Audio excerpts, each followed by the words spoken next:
Hey, good morning everyone. Melissa here. Happy Friday. What do you all do? Leave comments below. What do you all do on Black Friday? Um, Black Friday has been around for a long, long time. When I was a kid, my mom used to go out with Colette and me and my cousin Cindy, and we all used to go out and get started on our Christmas shopping. So I have very good memories of Black Friday. It's not like it is today where, you're lucky if you get 10% off, right?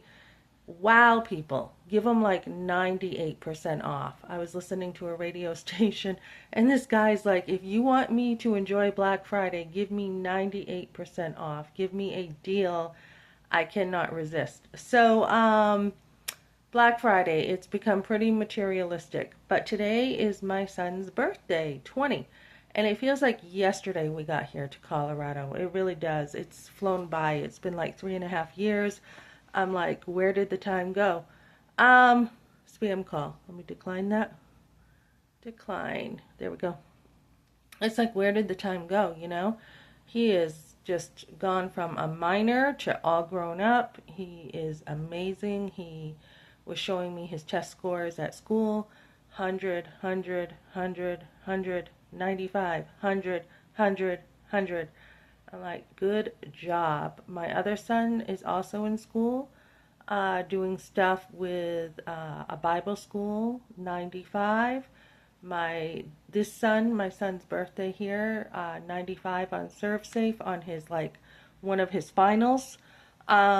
He's just amazing. And you as a mom, guys, you go through it. You go through so much. You become pretty much a tough person because when you have sons, first of all, they toughen you up. They don't want you to be their mom, at a certain age. They're like, they get so they're like, oh, I don't want you to hug me. I don't want you, cooking for me. I don't want you doing anything for me. So, but they love you. They do. So sons will toughen you up. And then when you have a lot of kids, you go through a lot in life. You go through a lot. And I think, like I was just talking to somebody and he's like, you've been through a lot. This is like really turbulent. And I'm like, yeah, thinking you don't know half the story, right? So it's okay though, guys, because it makes you better equipped for ministry. So 20 years ago, where was I? I was in my trailer. The gold digger here was in a trailer. I gotta laugh at it now. I really do. My mother-in-law calling me a gold digger. I have to laugh at it. And when I tell other people, they're like, "Where's the gold, lady? You were in a trailer. Where's the gold?" So, 20 years ago, I was in a trailer, and my son, we had our third home birth with him, three home births in a trailer. That's tough, guys. That's the way I chose it. And I wouldn't change anything, guys. You go through the hard stuff, do hard things in life. I was watching Caleb Hammer, one of my favorite YouTubers, and he tells it the way it is, which is what I like because it changes people's lives when he comes right out with it. Some people, they don't like him, they think he's too harsh. I like him. But he was telling a guy on a couple videos ago, a guy who's been there like 3 times, you're a loser. You're just a loser. You don't do anything with your life. And I was thinking about that, and I'm like, he's got a point. This guy doesn't take life serious. He doesn't, really do anything. And, you can learn stuff from watching the show. So when I look back at my life, I'm like, Melissa, have you been a loser? What have you done with your life? And I'm like, you had 5 sons. You were married young. You changed your life around a lot once you were married. You became a Christian, by God's grace, right after your marriage, right after my firstborn, actually. And I'm like, and you worked hard, you have changed your life around. The streets were part of my family's, one side of my family's legacy, and the quiet farm life was another part of the legacy. So, even with one of my sons, my second born, who's on the streets, who likes to travel. I mean, he's not. I looked back this morning at some of my videos I made, and when you're in it, it's hard to see what's happening, right? So it's good to have the police involved in other perspectives, because this police officer is like, there's nothing wrong with being way out there. And I'm like, yeah, okay, I don't even know what he's doing. He's into girls, but he acts like this, and then the streets are tough, guys. And then, this is, I believe, the way God is dealing with him. And I think God is saying, you want to act like this? Get out in the street and toughen up. I mean, I had a homeless shelter in New York telling me, working with his caseworker, yeah, he was vulnerable, so we took him in, and they were just medicating him. And I'm thinking, screw that. That's no life, right? To stay in bed and get medicated? What kind of life is that? Get out on the streets, get tough. And although last week and a half ago, no, it was last week, it was last Friday now, I saw him, with two black eyes, and you hate to see it. And one of the guys yesterday who was homeless had two black eyes too, and I'm like, well, maybe he's the one who got in a fight with my son. Not really, but you never know. Um, but let him toughen up. That's the best thing for him. He doesn't understand his identity right now, or he's getting in with the culture and he's getting into all this crap.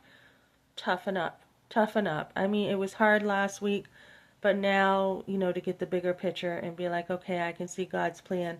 And then when I called the police, they're like, uh, you know, is he just like talking to himself saying all this crap, or is he yelling at you? And I think it's him just letting off steam, processing a lot of stuff. Whatever he was tripping on that night, he said he told the police said he saw a dead body. So he was tripping or having a mental breakdown or whatever.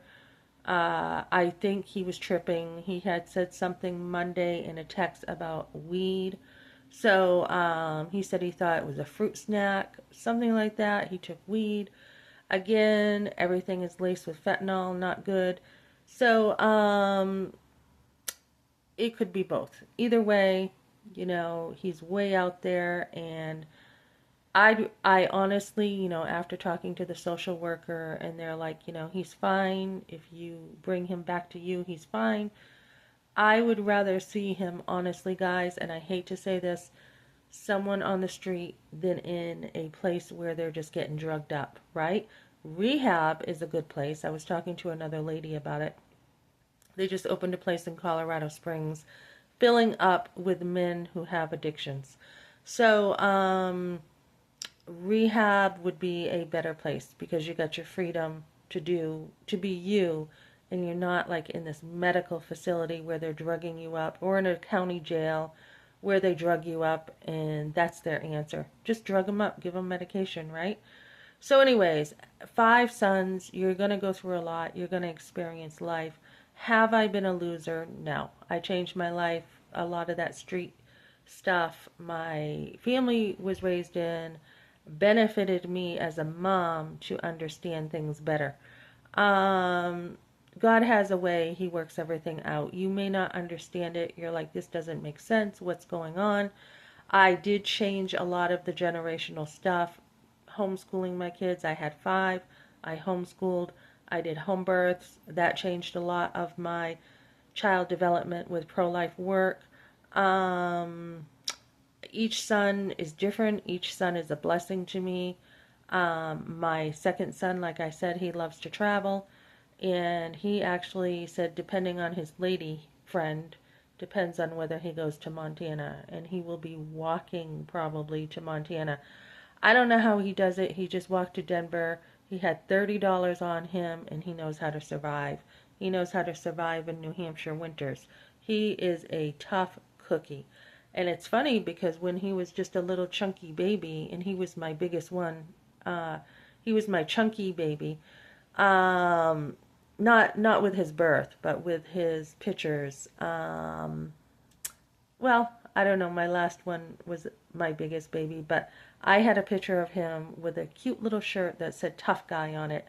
And little did I know what a tough guy he would be. I mean, he's been through the ringer, back and forth, a lot of his own choices, but he has been through the ringer. And if somebody does have, let's say, bipolar, it can be managed. If he's impulsive, like I can tend to be, I'm hyper sometimes. That all can be managed, right? It's just really knowing a lot of stuff. It doesn't mean you have to be medicated, lay in bed, lose muscle tone, and have no life. So all my sons, I love them all, and I look back on my life today with my 20-year-old, and I'm like, do I do I have any regrets? Absolutely not, ladies. And as a pro-life channel here, I talk about my family, and I wouldn't change it for the world, guys. Get married young, have children, go through the stuff in life with them.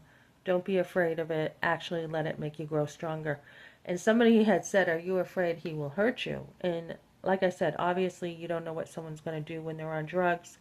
A lot of people feel like they understand people who are on drugs and they'll take them in and let them crash or whatever. But no, I'm not afraid of my son. I haven't even gotten mad yet, and he hasn't seen me mad yet. So he doesn't want to mess with his mom. He just doesn't. I don't care what he's on. He doesn't want to mess with his mom. So ride that wave, ladies. Ride the wave. Go through it. I connected with homeless people yesterday on Thanksgiving, and she's like, one of the ladies I connect with, she's like, let me know what your son needs. And obviously, he doesn't want help. He is very independent. I have never seen anybody in my life live with very as so little as him. Even at times I've been like, hey, if you go over here, they'll help you with this or whatever. No, I'm all set. And I'm like, really? And so he can live on nothing. And all my sons are pretty minimalist. My oldest just gave me more than half of the living room because he doesn't need it. He's pretty minimalist. He decluttered a lot. I've got a whole bedroom plus the living room. I gotta get a little more organized myself, but even then I'm pretty minimalist. It's mostly my books that take up all my room. So yeah, so my son's birthday, I had 3 home births in a trailer, 2 in the hospital. First one, my son, I had the works. I was talking to a girl about that, about the epidural. I had my second son natural, just a shot of Demulin, and then I said I'm going natural. So my third son, I went natural. The cord was around his neck, and they just moved it. I had a very renowned midwife who I was very fortunate to have. And then my second home birth, my fourth son, I had the same lady that I had the first time with her assistant, and she was amazing. And that was a wonderful home birth. That was in the bedroom. The first one was in the big bedroom. The second one was in the smaller bedroom. And this last son, I had a home birth on the couch in the living room. And this was my longest labor. It was my toughest. I almost ended up going to the hospital because she was like, if you don't start pushing, you're going to the hospital. And my iron intake needed to be up. I did have, I was anemic as a kid. And that's why I have to be careful. Even now when I donate plasma, I have to be careful. I just got a bruise on my leg. It could have been from yesterday. I probably hit the bureau actually. But I do get bruises sometimes easily. But anyways, I had him in the living room with my second midwife's assistant and her assistant. So it just kept going, to each assistant. And I was screaming. I was in a lot of pain with him. But all his brothers came out. Dad held his fourth son because he was scared, hearing mom scream. But they all came out. They got to, all the brothers came out. They woke up from sleeping, and they got to see their brother right after he was born. And the home births were great. They were wonderful. My older sons got to, be part of learning how babies are made. I mean, not just made, but, you know, how they come into the world. My sons would, take their play stethoscope and listen to my belly with their brothers in it. It was just such a sweet time of being home, guys. And I strongly recommend, women to work until they're married. And then once you're married and have kids, I think it's great to be able to be home and have those kids and have extra time with your pregnancy. I love being pregnant. If you even just get married and decide not to work, I think that might have been even a nicer option that I could have had. But I didn't think I could have kids, and I wasn't like that at the time. But even later on, when you retire and you're just home and you're a wife, I think it's smart to be home in that way. But but if you want to do something little, I mean, you can do it either way. I am really hyper. I have a lot of energy. So working gives me satisfaction too, and I'm a people person. So if I didn't work, I'd have to have something to be out there with people.